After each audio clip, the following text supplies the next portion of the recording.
그런데 그의 사역은 배후에 기도의 힘이 있었습니다. 혼자 한 사역이 아니고 기도의 동역자가 있었다는 겁니다. 기도의 후원자가 있었다는 겁니다. 그 후원자 중에 하나가 로데입니다. 로데란 말의 뜻은 장미라는 뜻입니다. 장미, 이름 참 아름답죠. 로즈, 이름 아름답지 않아요? 너무 아름답죠. 근데 아름다운 이름만큼이나 믿음이 아름답고 신앙이 참 아름다웠던 여성인 것 같습니다. 나이가 어림에도 불구하고 아름다운 신앙, 기도할 줄 알았던 이 로데, 그것이 오늘 우리에게 주는 메시지가 되기를 바랍니다. 우리도 기도 동역자가 되고 기도 후원자가 되어서 믿음으로 기도하여 하나님의 역사 만들어내는 주님의 사람 다 되시기를 주의 이름으로 축원합니다. 우리 옆에 분 서로 권면하시고 인사하시겠습니다. 하나님은 오늘도 당신을 향한 계획을 가지고 계십니다. 첫째, 로데에게서 배울 것은 간절한 기도라는 겁니다. 이 기도에 답이 있습니다. 12장엔 초대교회 박해가 가일층 점점 심해지고 있다는 것을 보고하고 있습니다. 헤롯이라고 하는 사람이 박해를 합니다.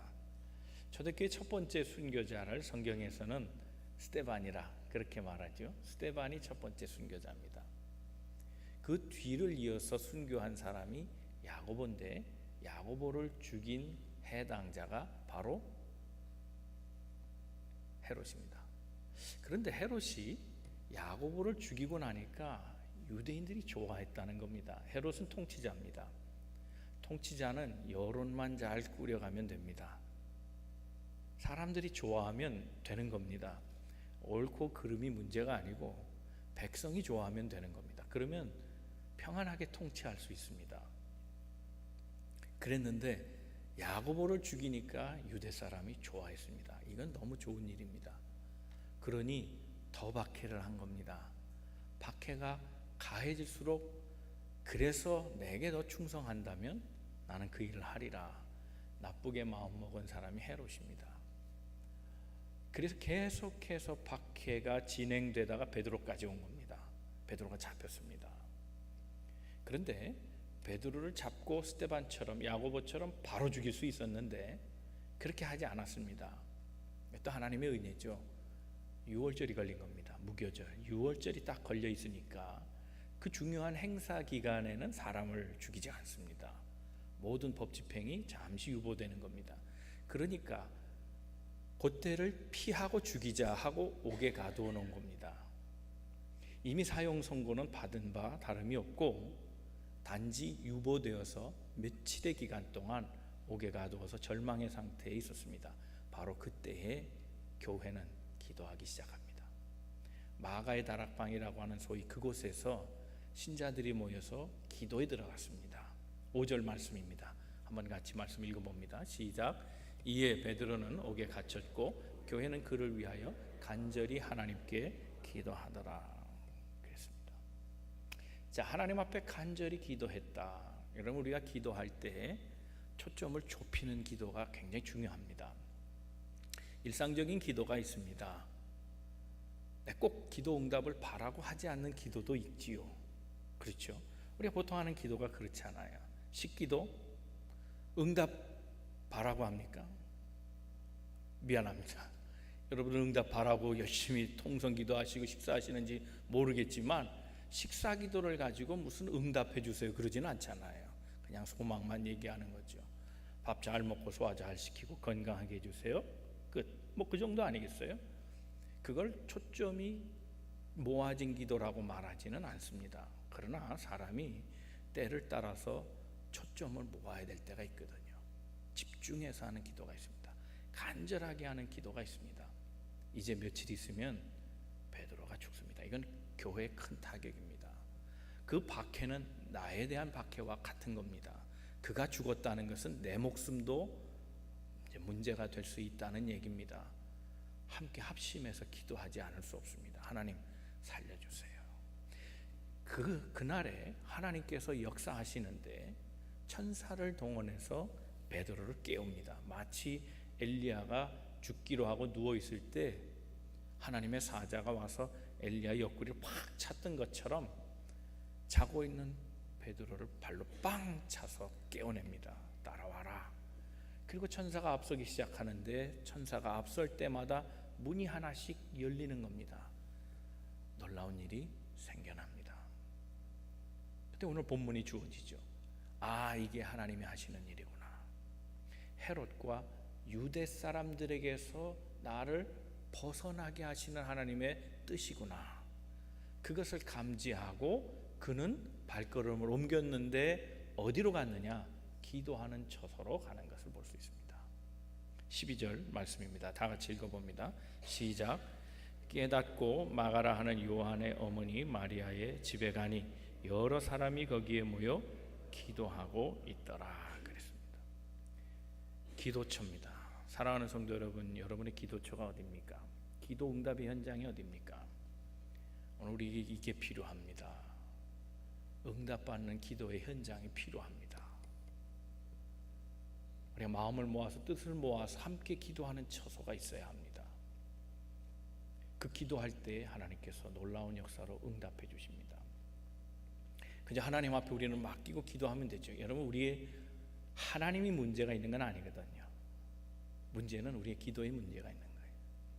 기도만 하면 하나님 다 해주시는데 우리 늘 염려하면서 기도하고 내 뜻대로 기도할 때가 너무 많아요. 그냥 하나님 앞에 맡기고 모여서 합심하여 집중적으로 기도하면 일은 하나님이 다 다루시는 겁니다. 어떤 수도사가 나무를 심었답니다. 기름이 필요해서 올리브 나무를 심었는데 하나님 앞에 심자마자 기도합니다. 하나님, 이게 땅속에 들어가는데 물 먹고 자라지 않습니까? 비 내려주세요. 그랬대요. 근데 하나님도 비를 주시더랍니다. 오후쯤 되니까 하나님, 얘는 햇빛을 받아야 살지 않습니까? 그냥 무럭무럭 자라도록 햇살을 쏴주세요. 그랬더니 하나님이 구름을 거치시고 또 햇빛을 쫙 내려 쬐어주시더랍니다. 저녁이 됩니다. 기도가 또 바뀝니다. 하나님, 얘들이 단단해지려면 설이 좀 맞아야 되니까 설이 좀 오게 해주세요. 그러니 하나님께서 또 응답하셔서 그 나무 가지가 다 얼어붙게 하셨다는 거예요. 다음 날이 됐습니다. 나무가 죽어버렸습니다.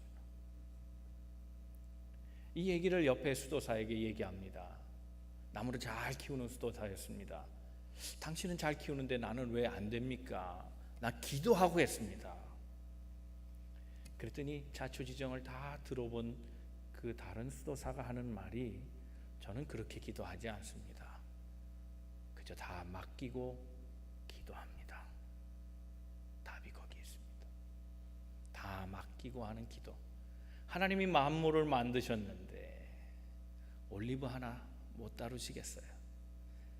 가장 좋은 농부가 하나님이시오. 가장 제철에 가장 좋은 것으로 때를 따라서 다 입히시고 먹이시는 하나님이 바로 우리 하나님이십니다. 그래서 인생은 맡기고 기도할 것입니다. 스펄전 목사가 그런 얘기했습니다. 기도의 손은 기적의 손이다. 그랬습니다.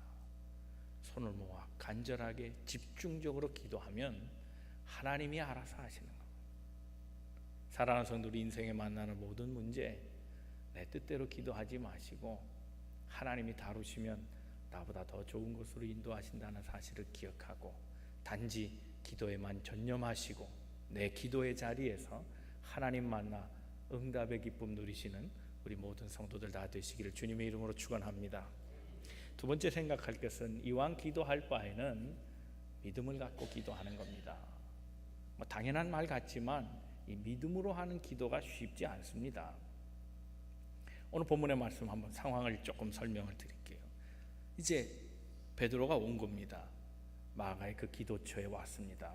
마가의 어머니라고 하는 마리아 집에 왔는데 문을 두드리고 아무리 두드려도 안 나오는 겁니다. 기도에 몰입해 있기 때문에 그렇습니다. 한참을 두드리니 여자아이가 문 열어주러 나왔는데 나다 그러니까 이 아이가 깜짝 놀란 겁니다. 그게 로데입니다. 로데는 직감적으로 알았습니다. 베드로구나. 베드로다. 너무 좋아가지고 문도 안 열어주고 가서 보고한 겁니다. 사람들 기도하고 있는데 지금 베드로가 왔습니다 라고 말하니까 반응이 어떻습니까? 15절에 보면 그렇게 되어 있습니다. 미쳤다 그랬습니다. 여러분, 우리가 믿음으로 기도한다면 이 상황에서 어떤 반응을 보여야 합니까? 여러분, 정말 믿음이라고 하는 것은 무엇으로 나타나느냐? 삶의 현장에서 어떻게 반응하는가 하는 것으로 하는 겁니다. 지금 반응이 어떻습니까? 믿음입니까? 불신앙입니까? 무엇 때문에 기도하는지 이유가 없잖아요. 베드로가 나오길 위해 기도했고 믿고 기도했다면 그가 돌아오는 것을 전제로 해야 될 텐데 그렇지 않았습니다. 우리가 어릴 때 알았던 예화 있잖아요. 저도 그 어릴 때 들었던 예화가 지금도 기억에 남아요. 초등학교 2학년 때 그때 그 가르치시던 그 부교육자가 이성호 목사님이라는 분이었는데 그분이 참 예화를 많이 드셔서 아이들을 이렇게 잘 가르치셨어요. 어느 날 목사님이 비가 하도 안 오는 계절에 농사가 다 망가질 것 같아서 비 오기를 기도하십시다. 하나님이 반드시 비가 오도록 그렇게 도와주실 겁니다. 그렇게 기도했는데 그날 주일날 기도 작정한 날에 교인들이 우산을 하나도 안 갖고 왔대요. 근데 어린아이만 하나 우산을 들고 왔다는 거예요. 사람들이 야, 비도 안 오는데 왜 우산을 갖고 왔냐? 그러니까 이 아이가 대답하는 말이 목사님이 기도하면 비 온다 그래서 우산을 갖고 왔다는 거예요. 계집아이의 믿음이 바로 이 믿음입니다. 이 믿음이에요. 신앙이 좋다는 사람들이 모였겠죠. 이 아이보다는 신앙적 연륜이 더 있었을 거고 더 깊이 알고 더 신앙적 체험도 있는 사람일 겁니다. 여기에서 오순절도 체험했거든요. 주님의 마지막 잔치도 거기에서 일어났거든요. 그곳은 원래 기도하는 곳입니다. 그러니 기도가 일상화되어 있는 사람들에게 이런 일이 일어나는 것은 당연한 것으로 여겨야 되는데 기도 응답을 당연하게 여기지 않는다면 기도하는 자의 자세가 어땠다는 겁니까? 이건 좀 문제가 있지 않아요? 여자아이는 믿은 겁니다. 단순하지만 주님께서 우리를 기도를 들어주신다 믿었기 때문에 합심해서 기도했고 베드로의 목소리를 듣는 순간 확신한 겁니다. 베드로다. 안 겁니다. 이게 믿음입니다. 근데 한 번이 아닙니다. 또 그랬습니다. 또 그랬더니 야, 천사를 본 거겠지. 안 믿으려고 작정하면 그냥 계속 안 믿는 겁니다. 믿으려고 하는 사람에게는 또 믿음이 생기는 겁니다. 그러나 안 믿으려고 하면 방법이 없습니다. 봐야 직성이 풀리는 거죠. 듣지 않았습니다. 여러분, 우리가 하나님 앞에 의심하고 기도하는 것이 응답이 될까요? 안 될까요? 아마 하나님이 좋은 분이시니까 들어주시겠죠? 확신이 없으세요? 야고보서 1장을 한번 보겠습니다. 야고보서 1장 6절 말씀 이하에 시작. 오직 믿음으로 구하고 조금도 의심하지 말라. 의심하는 자는 마치 바람에 밀려 요동하는 바닷물결 같으니 이런 사람은 무엇이든지 죽게 얻기를 생각하지 말라. 두 마음을 품어 모든 일에 정함이 응답이 될까요? 안 될까요? 안 됩니다. 의심하고 기도하면 안 됩니다. 그러나 하나님 앞에 기도한 모든 것은 반드시 응답될 줄로 믿습니다. 이럴 때는 아멘을 크게 하셔야 되는데 편집하고요. 이제 처음 하는 걸로 하고 다시 하겠습니다. 하나님 앞에 기도한 것은 반드시 응답될 줄로 믿습니다. 어느 부인이요, 목사님을 찾아왔습니다. 상담하려고요. 큰일 났습니다. 목사님 기도해 주세요. 뭔데요? 우리 남편이요, 교회 가면 저를 죽이겠답니다. 목사님 기도해 주세요. 저 죽게 생겼어요. 아이고, 큰일 났군요. 그러면 안 되지요. 우리 같이 기도하십시다. 제가 기도할 테니까 걱정하지 말고 돌아가세요. 얼마 후에 그 부인이 또 찾아왔습니다. 목사님 기도 응답이 됐어요. 남편이 저를 죽이지 않겠대요. 목사님이 대답합니다. 아이고, 참 잘 됐네요. 우리 하나님 앞에 감사하십시다. 부인이 또 한마디 합니다. 근데요 목사님 대신 목사님을 죽이겠대요. 그랬더니 어찌됐든 기도는 응답된 거 아닙니까? 어찌됐든 응답되는 겁니다. 늦게 받은 기도든 때로는 거절된 것이든 기도는 반드시 답이 있습니다. 반드시 응답해 주십니다. 딴 마음을 품으면 안 되는 겁니다. 그저 믿음으로 어떤 결과를 주시든 하나님께서 기도하는 자의 모든 것을 들으시고 반드시 응답해 주신다는 겁니다. 딴짓만 안 하면 됩니다. 여러분 잘 아시는 적극적 사고방식, 여러분 유명한 책 아닙니까? 한 번쯤은 다 읽어보셨고 인용하는 얘기는 다 들으셨을 겁니다. 그렇죠? 노만 빈센트 필이라고 하는 사람이 쓴 책인데 그 사람이 그 책에서 뭐라고 얘기했는가 하면 그 사람 경험담이 어릴 때 10대 때 시가가 피고 싶었답니다. 아버지 몰래. 그래서 아버지가 오는 길이 아닌 다른 길의 뒷골목에서 시가를 딱 피고 있는데 어느 사나이가 점점 걸어오는데 놀랐습니다. 아버지가 하필이면 그 뒷골목으로 온 겁니다. 그날은 걸렸습니다. 그런데 모른 척하고 아닌 척하면서 뒤에다가 이렇게 담배를 숨기고 어쩔 줄 몰라 하다가 앞에 서커스단 광고가 이렇게 붙어 있더랍니다. 그래 아버지한테 시선을 딱 돌린 겁니다. 아버지 저 서커스 우리 같이 가요. 그러자 아버지가 그래 같이 가자. 그러나 네가 딴짓하고 있는 동안 동시에 부탁은 할 수 없다 그랬답니다. 이게 어린 노만의 마음속에 큰 찔림이 됐습니다. 그래서 그는 일평생 누구에게나 하나님 앞에서나 정직하기로 한 겁니다. 두 마음을 갖는 것은 나쁜 것이라는 것을 알게 됐습니다. 의심한다, 걱정한다는 말이 헬라 말로 말하면 두 마음을 가졌다는 겁니다. 믿음도 있지만 의심도 하고 될까 안 될까. 그래서 주님은 우리에게 기도할 때 꼭 두 가지를 겸해서 얘기하십니다. 의심하지 말고 기도하라. 기도하면 그 다음 의심하지 마라. 모든 기도한 것은 의심하지 말라고 말씀하고 있습니다. 마가복음 11장 24절 말씀입니다. 다시 같이 읽겠습니다. 시작. 그러므로 내가 너에게 말하노니 무엇이든 기도하고 구하는 것은 받은 줄로 믿으라. 그리하면 너희에게 그대로 되리라. 구하는 것은 반드시 받게 된다는 사실을 기억하고 믿음 안에 기도하는 우리가 되기를 바랍니다. 사람들은 이런 얘기들을 합니다. 확률의 얘기들을 하고 우연이라는 법칙을 얘기합니다. 기도가 우연과 만날 때 우린 그것을 자꾸 기적이라고 혼동할 때가 있다라고 주장하는 사람들이 있습니다. C.S. 루이스에게 한 청년이 와서 물었습니다. 선생님, 기도는 우연 아닌가요? 그러니 이 선생님이 곰곰이 생각하다가 그런 면도 있겠다 싶네. 그런데 확실한 것은 기도가 중단되면 우연도 중단될 것이네. 그랬습니다. 여러분, 우리 그리스도인들은 기적이 상식이 되는 것을 믿는 사람들입니다. 우연이 계속되면 필연입니다. 그러나 기도하는 사람에게는 이 우연이 계속 일어난다는 사실입니다.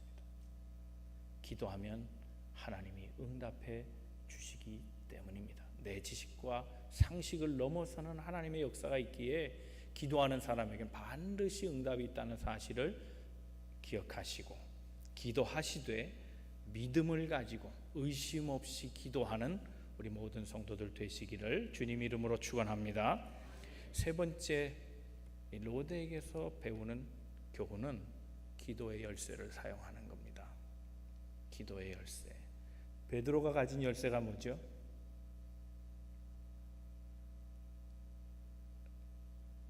저만 아는 얘기를 지금 하고 있는. 베드로가 가진 열쇠가 뭡니까? 천국의 열쇠. 우리가 가진 열쇠는요? 기도의 열쇠입니다. 기도의 열쇠. 마태복음 18장 18절 외우기 좋죠? 마일팔 18입니다. 마태복음 18장 18절에 이렇게 얘기합니다. 다 같이 읽겠습니다. 시작. 진실로 너희에게 이르노니 무엇이든지 너희가 땅에서 매면 하늘에서도 매일 것이요 무엇이든지 땅에서 풀면 하늘에서도 풀리리라. 함께 기도할 때 합심하여 기도할 때, 로데가 그 합심하여 기도하는데 믿음으로 역사할 때 옥의 문이 열린 겁니다. 여러분, 인생의 문제를 푸는 것은 기도입니다. 기도로 문제를 풀어가세요. 분명 하나님 말씀에도 우리가 매면 매고 풀면 풀리라 그랬습니다. 하나님에게 문제가 있지 않고 내게 문제가 있는 겁니다. 매지도 않고 풀지도 않으면서 답답하다고 하는 겁니다. 기도하는 자에게는 하나님이 이런 놀라운 은혜를 허락해 주시는 겁니다. 그러므로 우리가 하나님에게 문제가 있지 않다는 사실을 안다면 우리의 기대치를 높일 겁니다. 우린 자꾸 절망의 상황을 보죠. 최악의 상황을 경험한 사람은 그 속에 매몰되기가 쉬워요. 그러나 기도의 사람은 여니까, 하늘문이 여니까 최악의 상황에서 최선을 이루시는 하나님의 역사를 보게 되는 겁니다. 하나님은 언제나 우리에게 가장 좋은 것으로 응답해 주시는 분이기 때문에 최상의 것을 우리에게 주시기를 원하는, 그래서 최선의 결과가 우리에게 오도록 하시는 하나님이라는 사실을 기억해야 합니다. 1924년에 그 영국 산악 원정대가 에베레스트를 도전했습니다. 그런데 1차 시도하다가 실패하고 2차마저 시도하다가 실패했는데 2명의 사망자를 발생하고 말았습니다. 이제 포기할 것인가를 생각하다가 그들이 다시 모여서 결의하며 이런 얘기를 했답니다. 에베레스트야, 너는 더 이상 자라나지 않는다. 더 이상 키가 크지 않는다. 그러나 우리는 계속 자라난다. 너는 우리를 한 번 정복했다. 아니, 너희는 또 우리를 2번째 정복했다.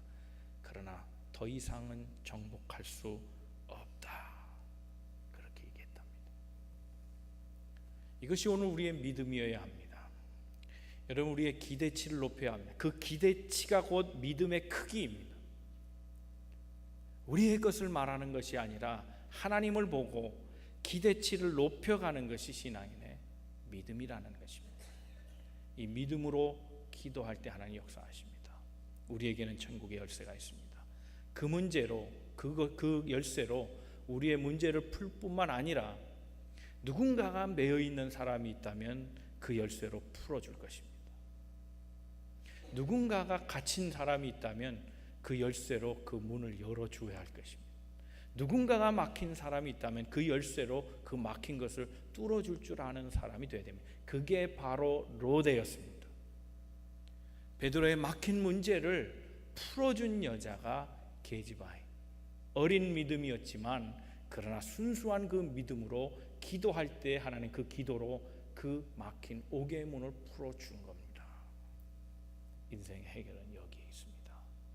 사랑하는 성도 여러분, 우리 삶에 만나는 많은 어려움들이 있지만 그 모든 문제들을 우리에게 무기 주셨는데, 우리에게 강력한 파워를 주셨는데, 그게 기도의 힘인데 그 기도로 만사를 해결하고 하나님의 역사가 내 삶의 처소에 기적과 같이 나타나는 은총을 그 혜택으로 받는 우리 모든 성도들 다 되시기를 주님 이름으로 축원합니다.